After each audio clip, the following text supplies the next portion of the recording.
Sabdo Palon dikenal sebagai penasihat spiritual di tanah Jawa.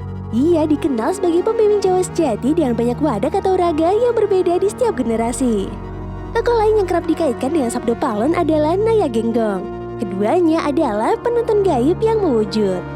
Beliau berdua senantiasa hadir mengiringi raja-raja Jawa masa Hindu-Buddha.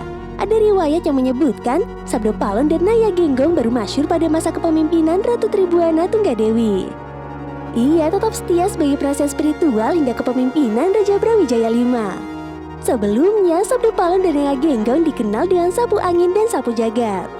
Konon, Sabdo Palon dan Naya Genggong bukanlah nama asli dari sang abdi, melainkan gelar yang diberikan sesuai dengan karakter tugas yang diemban.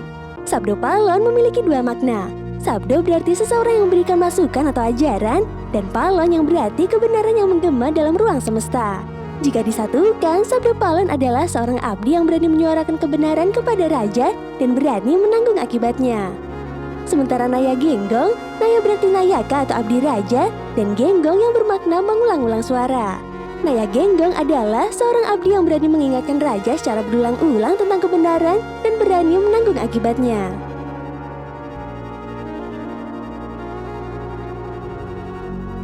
Nama Sabdo Palon banyak dikisahkan dalam Serat Jangka Jayabaya Sabdo Palon atau yang banyak dikenal dengan Jangka Sabdo Palon.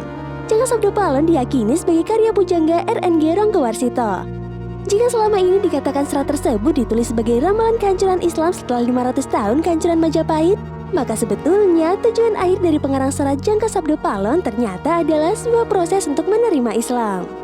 Nukilan syair dalam Jangka Sabdo Palon yang diduga ramalan kehancuran Islam di Jawa adalah takdir Nusa sampai kepada janji, jika sudah genap 500 tahun, terhitung zaman Islam musnah kembali kepadaku, agama Budi berdiri menjadi satu. Bait ini terletak di penghujung akhir serat Jangka Sabdo Palon. Tuturan ini kemudian dikenal sebagai Sabdo Palon Nagih Janji. Sabdo Palon memberitahukan tanda-tanda sosial dan tanda-tanda alam yang akan muncul di zaman kembalinya nanti.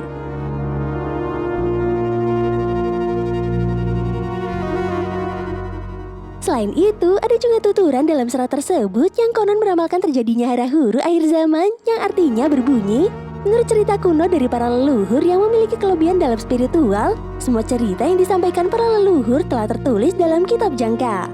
Kelak, umat manusia di masa depan akan lenyap separuh dari jumlah total yang menghuni bumi. Mereka yang bisa bertahan hidup harus berusaha dan bekerja untuk menjauhkan diri sendiri dari berbagai mara bahaya. Cara untuk mempertahankan diri dari prahara di masa depan adalah dengan membaca, meresapi, dan menjalankan ajaran-ajaran para leluhur.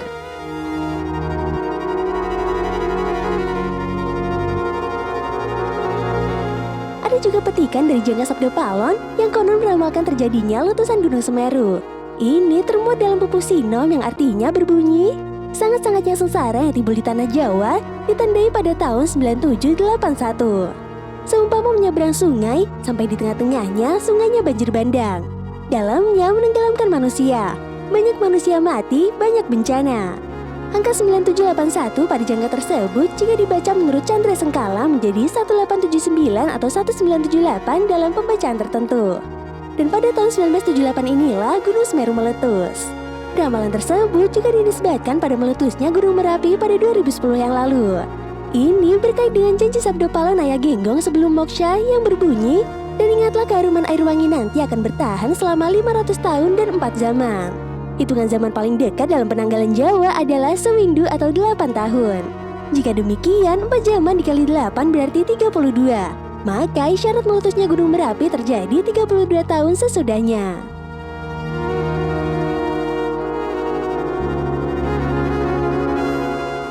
Lepas dari itu semua, Serat Jangka Jayabaya Sabdo Palon tidak lain merupakan sebuah karya sastra.